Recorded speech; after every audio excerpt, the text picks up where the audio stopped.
লায়লাপুর গ্রামীণ রাস্তার বেহাল দশা, দ্রুত সংস্কারের দাবি এলাকাবাসীর। বনি লস্কর ভাগাবাজার। কাছাড় জেলার ধলাই এলাকার উত্তর লায়লাপুর গ্রামের একটি গুরুত্বপূর্ণ গ্রামীণ রাস্তার বেহাল অবস্থার কারণে দীর্ঘদিন ধরে চরম দুর্ভোগে রয়েছেন স্থানীয় বাসিন্দারা। প্রতিদিন শতাধিক মানুষ এই রাস্তা ব্যবহার করলেও প্রয়োজনীয় সংস্কারের অভাবে চলাচল এখন ঝুঁকিপূর্ণ হয়ে উঠেছে। স্থানীয়দের মতে প্রায় এক দশক আগে রাস্তার প্রায় ১০০ মিটার অংশে ব্লক বসানো হলেও বন্যার স্রোতে সেগুলোর বেশিরভাগই ভেসে যায়। এরপর আর স্থায়ী সংস্কার না হওয়ায় রাস্তার অবস্থা ক্রমেই খারাপ হতে থাকে।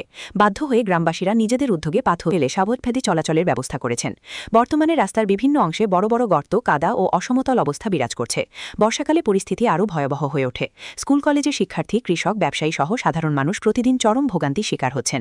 জরুরি চিকিৎসার ক্ষেত্রেও রোগী পরিবহনে নানা সমস্যার সম্মুখীন হতে হয়। এলাকাবাসীরা ধলাইয়ের বিধায়ক আমিয়াকান্তি দাসের দৃষ্টি আকর্ষণ করে দ্রুত রাস্তা সংস্কারের দাবি জানিয়েছেন।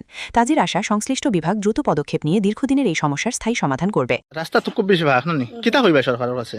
আমরা কইতাম তাই আমরা মেঘদিয়াল স্কুলে যেতাম পারি না, আমরা চলাও হয়ে যায়। আমরা মেঘদিলে স্কুলে যেতাম পারি না, আমরা পড়াত ক্ষতি হয়। আমরা সরকারের কাছে তাই খুব তাড়াতাড়ি আমরা সড়ক বানাই যেতে চাই। তোমার নাম কিতা? সুয়েল।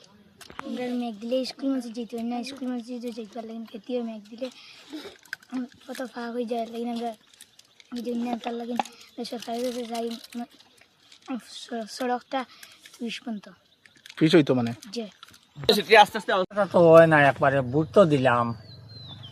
আর হসপিটাল আছে, স্কুল আছে, মসজিদ আছে, ওটা স্কুল মসজিদ যাইতে পারেন না।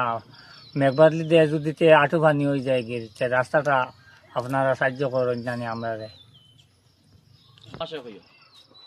কমলাকান্তি দাস মহাশয় কই আর অতি সত্তর ভিতরে আমরা রাস্তাটা দিয়ে করে ঠিক করে দিন জানি। আমরা তো ভোট দিলাম আপনারে। যাইতে কষ্ট হয়নি?